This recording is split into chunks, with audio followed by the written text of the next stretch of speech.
이번 손실을 통해서 이분들이 뭐 경매에 대해서 완전히 부정적인 생각을 갖거나 그런 게 아니라 손실 난 사례를 통해서 이분들이 더 성장했다는 거를 미리 말씀을 드리고 싶고요. 안녕하십니까. 안녕하세요. 자, 오늘 주제는 점점 과해지는 경매학원 마케팅 속에서 우리는 반대로 가겠다. 우리는 오히려 실패 사례를 공개하겠다. 좋아. 이런 마인드입니다. 항상 좋은 얘기를 하면 너네 항상 성공만 하는 거냐 실패한 사례는 없냐 이렇게 또 댓글을 많이 써주셔가지고 그걸로 컨텐츠를 제작을 했나 봅니다. 저희도 미리 좀 조사를 해왔는데 그렇게 뭐 사례들이 많지는 않았어요. 분명히 말씀드릴 거는 좋은 소식 위주로 저희가 취합을 하는 것이 절대 아니라 수강생분들께서 어쨌든 자료 제공을 해주셔야 저희는 그거를 받아가지고 낙찰 사례도 올리고 소식도 전하고 컨텐츠화도 하는 건데 실제로 좋은 소식들만 접수가 돼요 거의. 그리고 안 좋은 소식들은 접수된 게 없어서 심지어 저는 이 컨텐츠를 위해서 그분들한테 개별적으로 연락을 드려서 요거 손실난 사례 구독자분들께 요런 점은 좀 조심해라 라는 차원에서 설명드리면 좋겠다라고 해서 말씀드리고 싶다라고 해서 저희가 받아온 거거든요. 그래서 그 점을 좀 봐주시면 좋겠고 좋은 케이스가 대부분인 거는 사실이고요. 그 중에서도 안 좋은 사례를 찾고 찾아서 저희가 가져는 왔다. 요즘에 마케팅이 과해. 너무 막 딸깍 경매 이래가지고 말도 안 되는 소리들을 자꾸 하고 있으니까 근데 이렇게 네. 잘못된 환상을 가지고 또 수강을 하면 만족도가 떨어지잖아요. 맞아요. 기대한 것과 다를 것이기 때문에 그래서 솔직하게 진짜 다 말씀을 드리고 네. 결국에는 투자라는 게 확률을 높이는 싸움이 아닌가. 그래서 이런 사례도 있으니 조심하셔라 라는 마음에서 준비한 컨텐츠니까 여러분들 참고하시면 좋을 것 같습니다. 첫 번째 사례부터 한번 같이 보면 좋을 것 같습니다. 네, 제가 두 가지 자료를 준비했는데 첫 번째 사례는 멘토로도 활약하고 계시는 19기 졸업생이신 혜영님. 지금 성공적인 투자를 하고 계심에도 처음에는 실패 사례가 있었다라는 걸 말씀을 드립니다. 그 실패한 게 받았을 때 실패한 게 아니라 이거를 보유해서 실패한 거예요. 자, 무슨 얘기인지 제가 말씀을 드려볼게요. 광주분이어가지고 집 근처에 있는 물건으로 찾아가지고 낙찰을 받았어요. 여기까지는 너무 좋아요. 그리고 이 당시 시세보다도 싸게 받았어요. 2억 8,300짜리가 유찰이 됐을 때 1억 9,800 그리고 9명이 들어왔습니다. 2억 3,700만 원에 혜영님께서 낙찰을 받으셨고요. 이 당시 시세 한번 볼게요. 시세를 보면은 지금 2021년도 다들 아시겠지만 2021년도 중반부터 굉장히 지방 아파트들도 가격이 많이 올랐었어요. 그래서 실제로 여기가 2022년도 말에 3억까지 갔었습니다. 3억 초반까지 갔다가 혜영님이 받으신 시점에는 3억 한 초반에서 2억 후반까지로 약간 조정은 있었어요. 지금 2억 후반을 보고 있으니까 2억 3,700에 받아도 너무 괜찮겠다. 그리고 실제로 너무 괜찮은 가격에 받았죠. 바로 팔았다면 너무 괜찮았을 겁니다. 채무자분이 살고 계셨는데 좀 강성이셨어요. 강제 집행까지 가셨고 강제 집행을 하다 보니까 시간이 뭐 3개월 4개월 만에 끝난 게 아니라 반년 7개월 이렇게 명도가 걸린 거죠. 그러다 보니까 벌써 해가 바뀌고 2025년도 초로 넘어오면서 이 물건의 가격이 2025년도에 얼마까지 조정을 받냐면 최근 이제 거래된 것들을 보면 2억 초중반 동마다 가격 차이가 좀 있기는 한데 2억 한 3천에서 4천까지 떨어진 거예요. 명도가 오래 걸려가지고 가격 조정을 받은 거예요. 그래서 이거를 좀 더 보유해서 가격 올라가는 시점을 기다릴까 하다가 혜영님은 또 다른 투자들을 활발하게 하고 계시기 때문에 다른 투자한 것들에서 이거를 그냥 만회를 해야지 가격 오르는 거를 기다리는 거는 너무 오래 걸릴 것 같다라는 판단하에 손절을 하셨죠. 지지난달에 2억 2천의 계약서를 썼다고 제가 들었습니다. 손절을 하신 거고 취득세나 뭐 법무비 강제집행 비용까지 합쳐서 2,500만 원 정도의 손실이 났어요. 제가 그걸 보면서 어떤 걸 깨닫게 됐냐면 일단은 명도가 어려울지 뭐 강제집행까지 갈지는 우리가 입찰하기 전에 사실 100% 알 수가 없거든요. 그런 점은 이제 어떻게 보면 경매의 리스크라고 할 수 있죠. 그래서 우리가 시세보다 정말 많이 싸게 받아야 돼요. 그리고 아파트는 특히나 거래가 잘 되기는 하지만 가격 자체가 높기 때문에 떨어질 가격들도 굉장히 많아요. 2억 3,700에 받았지만 당시 시세는 2억 7천이었지만 조정을 받기 시작하면 2억 초반 더 나아가서는 1억대까지 갈 수도 있는 거예요. 특히나 수도권이 아니라 지방 아파트는 더더욱이 받을 땐 잘 받으셨지만 첫 번째는 명도가 오래 걸리면서 예상치 못한 상황에 직면을 했다. 두 번째는 손절한 거는 그래도 잘한 거라고 생각을 해요. 2년 보유했다고 해서 2억 후반까지 또 올라 있을 거란 보장이 없거든요. 서울을 중심으로 또 가격이 올라가고 있긴 하지만 이게 지방까지 가려면 시간이 좀 오래 걸리거나 안 갈 수도 있다고 생각을 해요. 분위기 자체가 지방 소멸이라든지 인구수가 뭐 빠지고 있는 동네도 있고 물론 이 광주광역시는 광역시기 때문에 뭐 그렇지 않을 수 있겠지만 그런 것들을 포함했을 때 이거를 갖고 있으면서 스트레스 받느니 손절하는 게 낫겠다라고 판단하신 게 합리적인 판단이 아닌가 생각을 합니다. 맞습니다.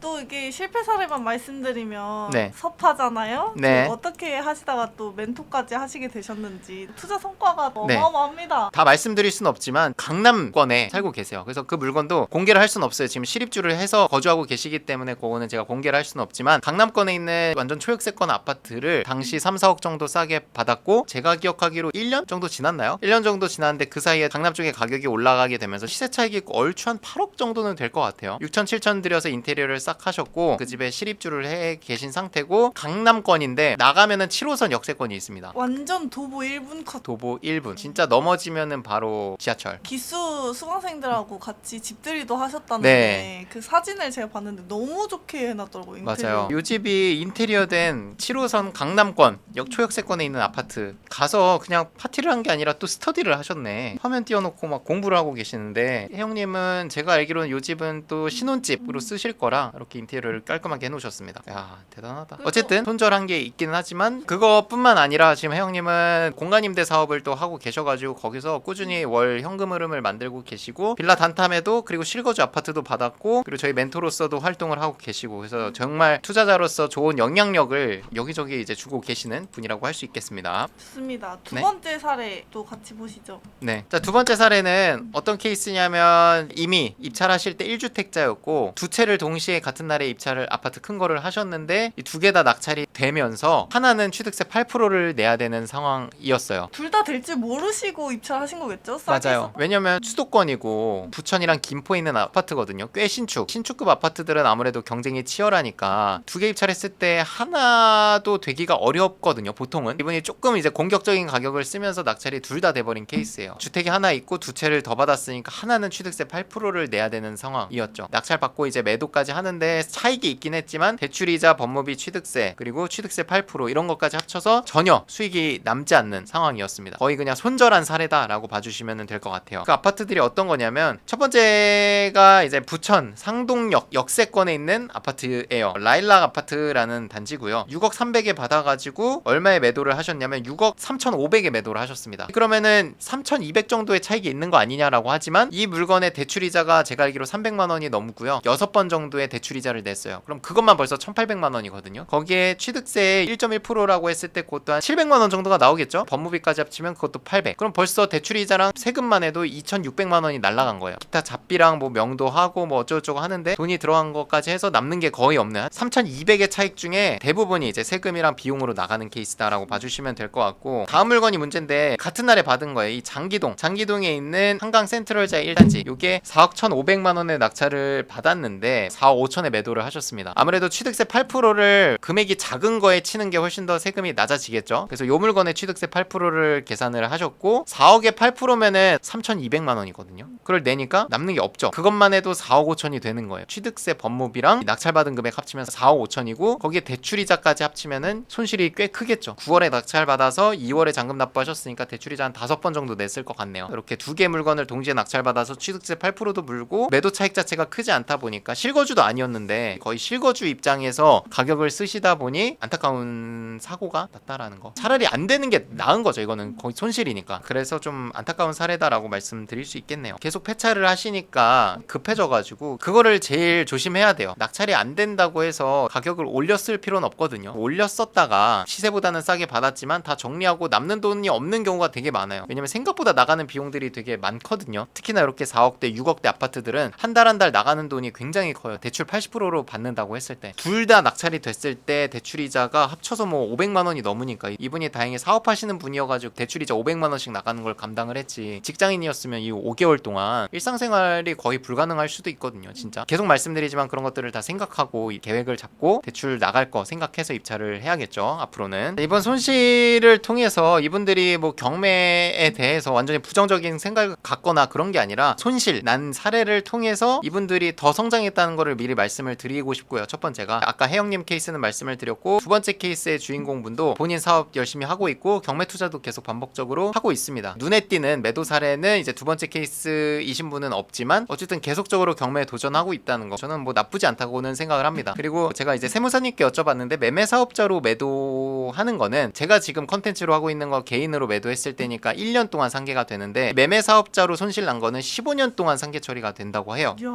그래서 지금 당장은 뭐 경매를 혹시나 안 하더라도 올해 손실 난 거를 내년 내후년 계속 미룰 수 있으니까 경매로 손실 났다고 그냥 그 자리에서 내려놓고 다른 거를 하면은 정말 그 손실이 확정 손실이 되는 거고요. 저나 이제 우리 교육생분들처럼 경매로 손실 난 거를 경매로 메꾸겠다라고 하면은 15년 동안 상계 처리가 되니까 그 기간 동안에 남들보다 훨씬 더 세금적으로 이득이 있을 수 있겠죠. 제가 항상 말씀드리는 경매는 반복적으로 투자해야 돈을 벌어간다라는 걸 말씀을 드리는 거거든요. 시세보다 싸게 사는 포지션이기 때문에 반복했을 때 이게 손실이 날 수가 없어요. 이거는 뭐 해보신 분들은 반드시 아실 텐데 하다 보면은 뭐 손실이 나는 경우도 있죠. 저희 케이스만 해도 몇백 개의 케이스 중에 지금 2개 케이스가 나왔잖아요. 10번 입찰해서 10번 낙찰을 받았는데 그 10번 중에 뭐 한두 번 손실이 날까요? 한두 번도 나기 힘들어요. 나머지 9번, 10번 다 이득이 될 거란 말이죠. 그런 것들을 봤을 때 출퇴근하듯이 꾸준히 하루에 뭐 1시간, 2시간만 하면은 여러분들이 충분히 성과를 거둘 수 있다고 말씀을 드리고 싶습니다. 좋습니다. 오늘 네. 고생 많으셨습니다. 고생했습니다.